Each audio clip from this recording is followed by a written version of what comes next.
آپ نے حضرت عمر سے فرمایا عمر تیرے زمانے میں ایک شخص آئے گا، اس کا نام ہوگا اویس، اس کا قبیلہ ہوگا مراد، اس کی شاخ ہوگی کرن، اس کا رنگ ہوگا کالا، قد ہوگا درمیانہ، اور ایک سفید نشان اس کے جسم پر ہوگا۔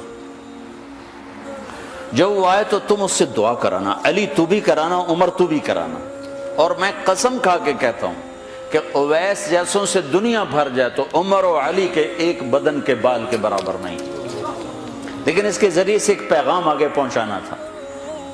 تو حضرت عمر اور حضرت علی حیران ہو کر دیکھنے لگے کہ ہمیں کہا جا رہا ہے کہ اویس سے دعا کروائیں، وہ ہم صحابی وہ تابعی۔ تو آپ نے فرمایا اس نے ماں کی ایسی خدمت کی ہے، جب وہ ہاتھ اٹھاتا ہے تو اللہ ہاتھ واپس خالی موڑتا ہی نہیں۔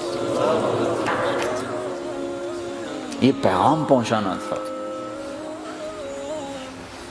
کہ ماں باپ کے آگے جھکو۔ جس دیش میں آپ رہتے ہیں یہاں کام کی رفتار بہت تیز ہے، ماں باپ اگر موجود ہیں تو کم ہی خوش نصیبوں والے ہیں جن کو کچھ اولاد کی خدمت ملتی ہے، ورنہ دیواروں کے ساتھ ہی زندگی گزر رہی ہوتی ہے۔ تو عمر رضی اللہ عنہ جب خلیفہ بنے تو ہر سال حج کرتے تھے، ہر سال ان کو ڈھونڈواتے۔ اب مجھے یہ نہیں پتا درمیان کے کوئی سال ہوں گے کہ ایک سال آپ نے حج پر سارے حاجی اکٹھے کر لیے، ایسے اپنے سامنے کا کھڑے ہو جاؤ بھائی، سب کھڑے کر لیے، کہنے لگے بیٹھ جاؤ سارے یمن والے کھڑے رہو، تو سارے بیٹھ گئے، یمنی کھڑے رہے، کہ سارے یمن والے بیٹھ جاؤ، قبیلہ مراد والے کھڑے رہو، تو سارے یمنی بیٹھ گئے، مراد والے کھڑے رہے۔ اس سال میں یمن گیا جماعت میں تو اویس کرنی کے گاؤں گیا، ان کی جگہ پیدا ہوئے، جو ان کا قبیلے کے لوگوں سے ملا، اس علاقے سے گزرا، دیکھا کہ اچھا یہاں وہ ہستی پیدا ہوئی تھی۔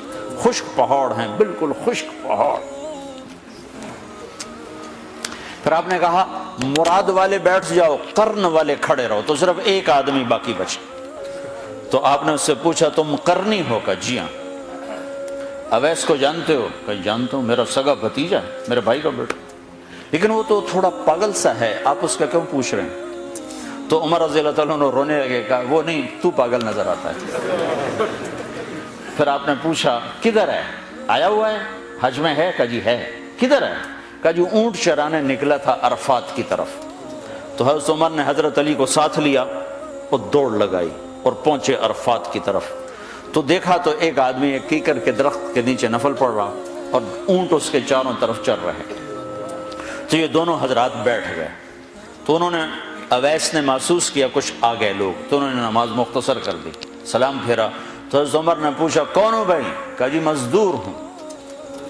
کہا تیرا نام کیا ہے؟ کہا جی اللہ کا بندہ۔ کہا بھائی ہم سارے کے بندے ہیں، میں پوچھ رہا ہوں جو نام تیری ماں نے تیرا رکھا وہ کیا ہے؟ تو وہ تو پہچانتا نہیں تھا کہ عمر کون ہے، علی کون ہے، وہ تو پہلی دفعہ حج پہ آئے تھے۔ وہ کہنے لگا تم کون ہو میرا انٹرویو کرنے والے؟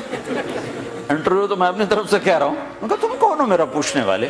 تو حضرت علی بولے یہ امیر المومنین ہیں عمر بن خطاب اور میں ہوں علی بن ابی طالب۔ پھر وہ ایسے ایک دم گھبرائے، دونوں کو سلام کیا، میں معذرت چاہتا ہوں میں نے پہچانا نہیں۔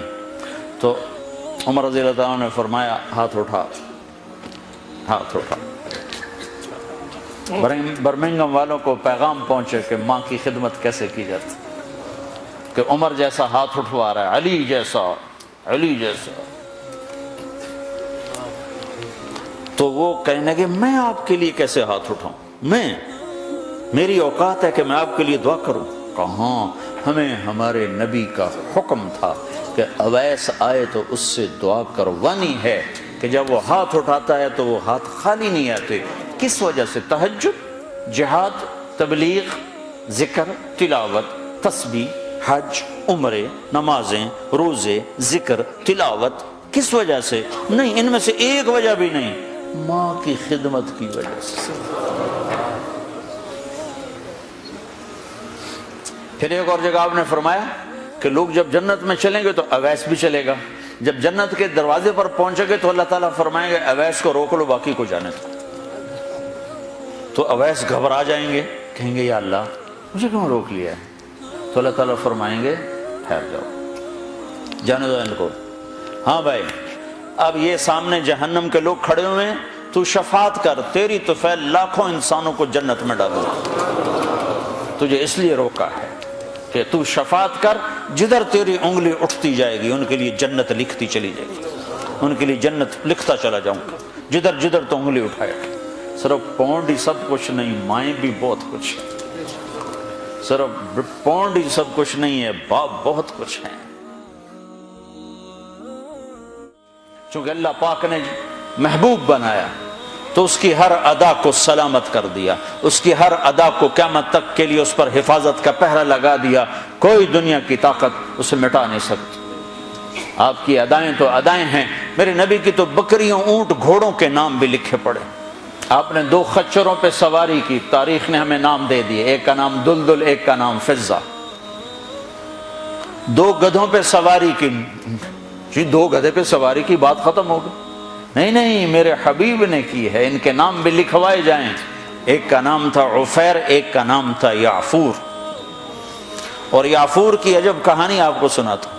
جب خیبر کی جنگ ہوئی اور مال غنیمت آیا تو جانور بھی آئے، تو اس میں یہ گدھا بھی تھا، تو یہ آگے بڑھ گیا کہ یا رسول اللہ، اور مال آپ تقسیم کر رہے تھے، گھوڑے، اونٹ تقسیم ہو رہے تھے، گدھے، خچر، تو یہ آگے بڑھ گیا کہ یا رسول اللہ، میں اپنی نسل میں آخری ہوں، آپ نبیوں میں آخری ہیں، میرے نسل پر نبیوں نے سواری کی، ان میں آخری ہوں، آپ نبیوں میں آخری ہیں، آپ مجھے اپنی سواری کے لیے قبول فرما لیں۔ تو آپ نے یعفور کو اپنے حصے میں لے لیا۔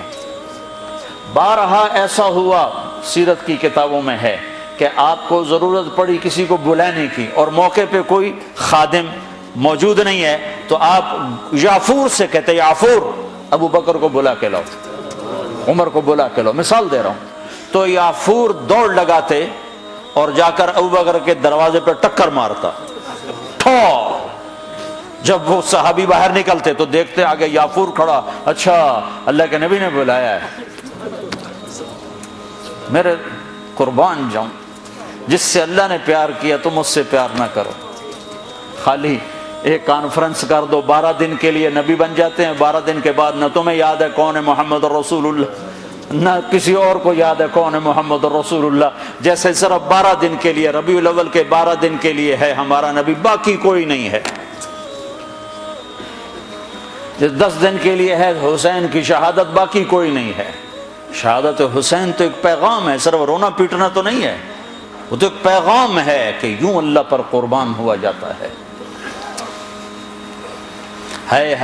پھر یعفور کی محبت بتاؤں، جس دن ہمارے نبی کا انتقال ہو، یعفور جانور کو کیا پتا کون زندہ اور کون اللہ کے پاس چلا گیا، اس کو کیا پتا، جو ہی آپ کی روح پرواز ہوئی یعفور نے رونا شروع کر دیا اور چیخنا شروع کر دیا اور رسی توڑا لی اور مدینے کی گلیوں میں بھاگت رہا ہے اور شور مچا رہا، بھاگ رہا، شور مچا رہا۔ آخر میں ایک کنویں میں چھلانگ لگائی اور ڈوب کے مر گیا کہ میرے نبی گئے تو میں بھی گیا۔ آپ کی 4 اونٹنیاں تھیں جن پر آپ نے سواری فرمائی، عزبا، شہبا، جدعا، قصوا۔ اس میں جو آپ کی اونٹنی شہبا تھی، ادھر آپ کا انتقال ہوا اور ادھر اس نے بیٹھے بیٹھے رونا شروع کر دیا اور چارہ بھی چھوڑ دیا، پانی بھی چھوڑ دیا اور وہیں بیٹھے بیٹھے مر گئے۔ جس کے عشق میں جانور مر جائیں، ہم تو اس کے امتی ہیں، کیا ہمیں نہیں سجتا؟ یہ حلیہ مولوی صاحب کا حلیہ نہیں ہے، یہ محمدی حلیہ ہے، میں نے نقل اتاری ہے۔ نقل مار کے پاس نہیں ہو جاتے، اپنے نبی کی نقل تو اتارو۔ موسیٰ علیہ السلام نے اللہ سے گلہ کیا، یا اللہ یہ جادوگر میرے مقابلے میں آئے تھے، تو انہیں ہدایت دے دی۔ وہ جادوگر جو آئے تھے فرعون کے بلانے پر، تو سارے کلمہ پڑھ گئے اور فرعون نے ان کو شہید کیا تو جنت میں چلے گئے۔ موسیٰ علیہ السلام نے ویسے پوچھا، یا اللہ یہ تو میرے مقابلے میں آئے تھے، ان کو ہدایت کیسے مل گئی؟ کہ موسیٰ تیرا روپ دھار کے آئے تھے، مجھے اچھے لگے، میں نے ہدایت تیری نقل۔ تو جو میرے نبی کی نقل اتارے گا